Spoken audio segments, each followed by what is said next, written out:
राधे राधे. जय श्री कृष्ण मित्रांनो. आज आता निघालोय वृंदावनमधून मथुरेला जाण्यासाठी. मित्रांनो, काल गोवर्धन परिक्रमा, बरसाना, नंदगाव हे सगळं करून मला वृंदावनला परत येईपर्यंत उशीर झाला होता, रात्र झाली होती. आणि त्यामुळं मग मी जेवण केलं आणि झोपी गेलो. सकाळी मला माझी काही कामं होती ती संपवायची होती. ती पहिली प्रायोरिटीवरती ती कामं केली. आणि मग आता वृंदावनमधून मथुरेला जाण्यासाठी निघालो आहे. ती मी इथून एक रिक्षा घेतली आहे, म्हणजे एक रिक्षा केली आहे. इथून वृंदावनमधून मथुरेत जाण्यासाठी आपल्याला बरीच ट्रान्सपोर्ट माध्यमं आहेत. म्हणजे लोकल बसेस आहेत, बॅटरी रिक्षाज आहेत, किंवा अशी रिक्षा जशी मी आत्ता हे केली आहे. याचसोबत इथं प्रायव्हेट बस ऑपरेटर्स पण आहेत, जे मथुरा वृंदावन या दोन ठिकाणी आपल्याला घेऊन जातात. वृंदावनकडून मथुरेकडे जाताना हे श्री माता वैष्णोदेवी धाम हे एक आपल्याला वाटेत लागतं. खूप गर्दी होती, त्यामुळे मी इथं थांबलो नाही. वृंदावन मथुरा हायवेवरून मी मथुरेच्या दिशेनं जायला लागलो. वृंदावन मथुरा साधारण एक 20-22 किलोमीटरचं अंतर आहे. एक अर्ध्या तासात मी पोचलो ते श्रीकृष्ण जन्मभूमीला मथुरेमध्ये.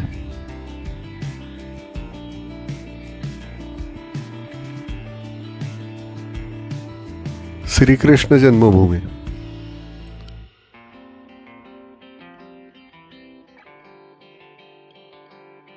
इथं जेव्हा मी आलो तेव्हा प्रचंड गर्दी होती. मित्रांनो, या परिसरात म्हणजे श्रीकृष्ण जन्मभूमीला जाण्यासाठी 2 द्वार आहेत. मी ज्या ठिकाणी आलो होतो तिथं त्या द्वारातून जाण्यासाठी प्रचंड भली मोठी रांग होती. पण इथले थोडक्यात तुम्हाला नियम सांगतो. श्रीकृष्ण जन्मभूमीमध्ये जाण्यासाठी म्हणजे जाण्यापूर्वी आपल्याला पूर्ण इथं सुरक्षा तपासणी केली जाते. सुरक्षा यंत्रणा इथं प्रचंड कडक आहे. म्हणजे किती असावी याचं एक छोटं उदाहरण देतो. माझ्यासमोर एक व्यक्ती होती ज्याच्या पाकिटातनं पैसे देखील त्यांनी काढायला लावले होते. ते नोटा काढून, पाकिट काढून 4 वेळा तपासलं. त्यानंतर त्याचे बूट, सॉक्स हे काढायला लावले, बूट तपासले. इतकी कडक व्यवस्था आता आहे इथं. इथं कोणत्याही प्रकारची इलेक्ट्रॉनिक वस्तू म्हणजे तुमचे स्मार्ट वॉचेस, मोबाईल फोन तर नाहीच, स्मार्ट वॉचेस म्हणा, गाड्याच्या ज्या किल्ल्या आहेत म्हणजे आपल्या ज्या रिमोट सेन्सर ज्याला असतात त्या किल्ल्या गाडीच्या, त्या देखील आतमध्ये नेऊ शकत नाही आपण. या गेटच्या शेजारीच इथं क्लोकरूम्स आहेत. अगदी व्यवस्थित मोठ्या क्लोकरूम्स आहेत. तुम्ही इथं आल्यानंतर त्या क्लोकरूममध्ये जाऊन आपल्या सगळं म्हणजे पर्सपासून सगळं तुम्ही इथं डिपॉझिट करू शकता. ते बॅग्स देतात, त्याच्यामध्ये आपण त्या वस्तू ठेवायच्या, टोकन देतात आणि मग आपण इथं रांगेत उभं राहायचं.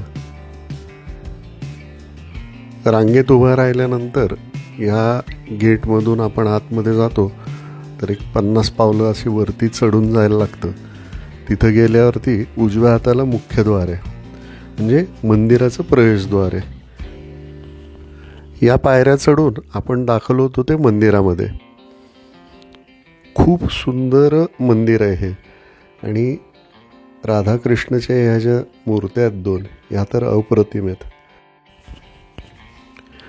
ह्या मूर्त्यांच्या सोबत इथं मंदिरात असलेले जे चित्र आहेत, भिंतीवर काढलेले जे पेंटिंग्ज आहेत, ते पण इतके सुंदर आहेत. तेही पाहण्यासारखे आहेत. मंदिराचा परिसरही मोठा आहे, भव्य आहे. आणि या मंदिरातून आपण बाहेर पडलो की आपण येतो म्हणजे या मंदिराची जी मागची बाजू आहे असं म्हणता येईल, तिथं आहे श्रीकृष्णाचं जन्मस्थान. म्हणजे ते बंदीगृह जिथं त्याचा जन्म झाला होता ते ठिकाण. मला आतमध्ये जाऊन बाहेर येईपर्यंत अंधार पडला होता. 6:30 वगैरे, 6:30 पावणे 7 झालेले होते. तरी गर्दी कमी होत नव्हती. म्हणजे तुम्ही अंदाज मला अंदाज येण्यासाठी मी दाखवतोय की संध्याकाळचे 6:30-7 वाजलेत तरी लोकांचा ओघ म्हणजे जो येतोय तो सुरूच होता. मंदिराच्या ह्या रस्त्याच्या दुतर्फा आपल्याला खरेदीसाठी बरीच दुकानं आहेत, रेस्टॉरंट्स आहेत. आता मथुरेचे सगळ्यात प्रसिद्ध आहेत ते पेढे, त्यामुळे इथं पेढ्यांची दुकानं आपल्याला भरपूर तुम्हाला बघायला मिळतील.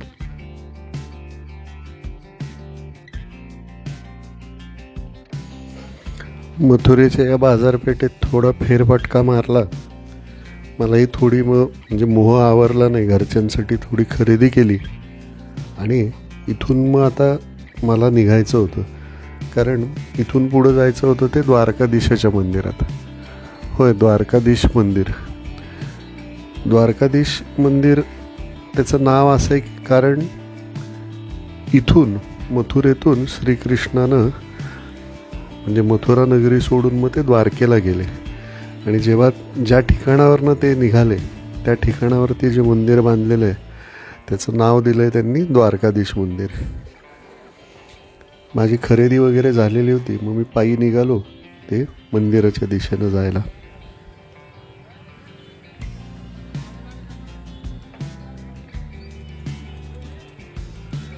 संध्याकाळची वेळ होती, बाजारपेठा सगळ्या फुललेल्या आहेत. मथुरेतले रस्ते पण या बाजारपेठांमधनं जाणारे छोटे रस्ते आहेत. साधारण 1-2.5 किलोमीटर अंतर होतं जन्मभूमीपासून द्वारकाधीश मंदिरापर्यंत. मी पायी चालो, मला साधारण 1 पाऊण तास लागला. मित्रांनो, मी जेव्हा मंदिर परिसरात म्हणजे द्वारकाधीश मंदिरापाशी आलो तेव्हा नेमकी मंदिरात आरतीची वेळ झालेली होती. बाहेर प्रचंड गर्दी होती. इथं आपल्याला बरेच, जसं जगन्नाथपुरीला पंडा असतात ना, पैसे घेऊन आपल्याला आतमध्ये घेऊन जातात, त्याच प्रकारे इथे पण काही पंडित भेटतात आपल्याला, जे 50-100 रुपये म्हणजे जे काय तुम्ही ठरवाल तसं ते मागच्या दारानं वगैरे आतमध्ये घेऊन जातात. अगदी खरं सांगतो, 2.5 किलोमीटर चाललो होतो. आता रांगेत उभं राहायची ताकद नव्हती, म्हणून मी पैसे दिले आणि एका पंडितांना सोबत घेऊन मंदिरात आलो. तोपर्यंत आता इथं आरतीला सुरुवात झालेली होती, त्यामुळं मला बरं वाटलं की चला वेळेत, दर्शनाच्या वेळेत आलो, आरतीच्या वेळेत आपल्याला दर्शन होते, हा आनंद होता.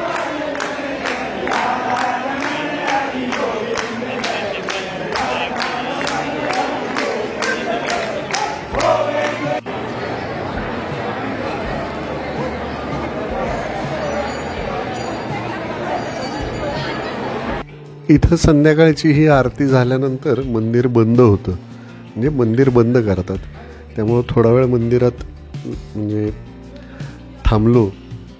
खरं सांगू, खूप सुंदर वाटत होतं. इथनं बाहेर पडायची इच्छाच होत नव्हती, कारण द्वारकाधीशाचं असं दर्शन होणं खूप म्हणजे मला आवडत होतं, मला बरं वाटत होतं ते.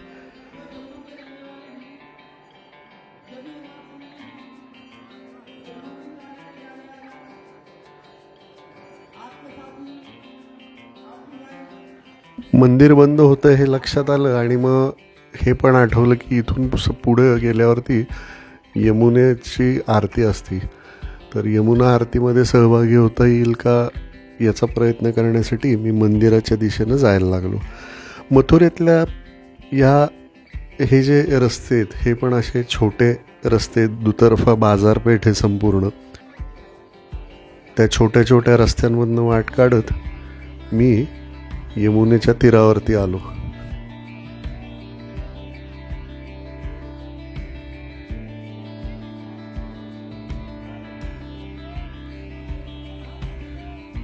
यमुना घाटावरती आलो तोपर्यंत इथं ऑलरेडी भरपूर लोक आलेली होती.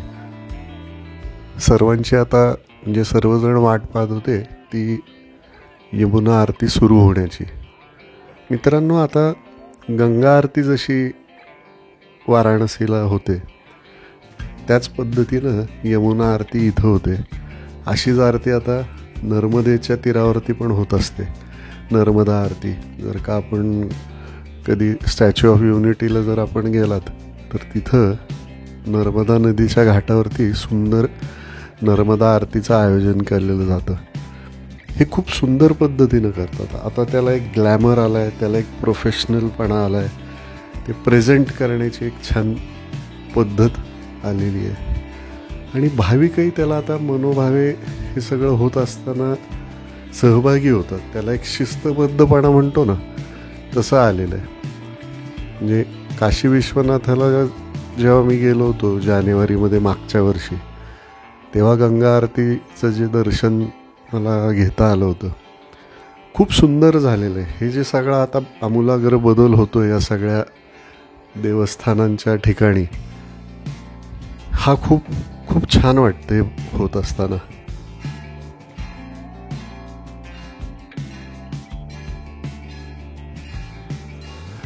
मित्रांनो, 5 दिवसापूर्वी पुण्यातून निघालो होतो ते वृंदावनला जाण्यासाठी. कोणताही प्लॅन नव्हता, काहीही तयारी नव्हती. एक ध्येय होतं की मथुरा वृंदावन जायचं आहे आणि दर्शन घ्यायचं आहे. मी स्वतःला खूप भाग्यशाली समजतो, हे जे इतकं सहज करू शकतोय मी. याचं एकमेव कारण आहे ती म्हणजे देवाची असलेली इच्छा आणि तुम्हा सर्वांचा असलेला, हा मला मिळत असलेला पाठिंबा, हे प्रेम. हे प्रेम आपलं कायम असंच मिळत राहो. तुमच्या आशीर्वादांनी, तुमच्या सगळ्यांच्या शुभेच्छांमुळंच मी पुणे ते जगन्नाथपुरी जाऊ शकलो. 2023 पुणे ते वाराणसी, अयोध्या, प्रयागराज केलेला प्रवास, आणि मग तिथून हा प्रवासरथ माझा सुरूच आहे. आपल्याला जर का माझ्याकडून अजून कोणत्या ठिकाणी म्हणजे मी जावं अशी जर इच्छा असेल तर कृपया मला कमेंट्समध्ये आपण सजेस्ट करा. मी ते ठिकाण 2024 कव्हर करण्याचा प्रयत्न करीन. त्याचसोबत मागच्या एपिसोडमध्ये जसं मी एक विचारलं की मला बऱ्याच जणांचे कमेंट्समध्ये जे प्रश्न येतात त्यातून मला असं वाटतं की त्यांना पण माझ्यासारखेच प्रवास करायची इच्छा आहे किंवा माझ्यासोबत येण्याची इच्छा आहे. असं जरी काही असेल तरी मला स्पष्टपणे कमेंटमध्ये हा विचार मांडावा. त्या संदर्भातही आपण एक व्यवस्थित चर्चा करू शकतो. मंडळी, माझा पुणे ते वृंदावन हा प्रवास इथेच आता थांबतोय.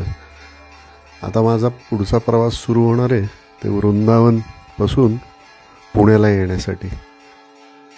आपल्याला जर माझा हा प्रवास आवडला असेल तर कमेंट करा, माझ्या चॅनलला लाईक करा, शेअर करा, सबस्क्राईब करा. लवकरच भेटूया परतीच्या प्रवासात. तोपर्यंत stay happy, stay connected. Thank you.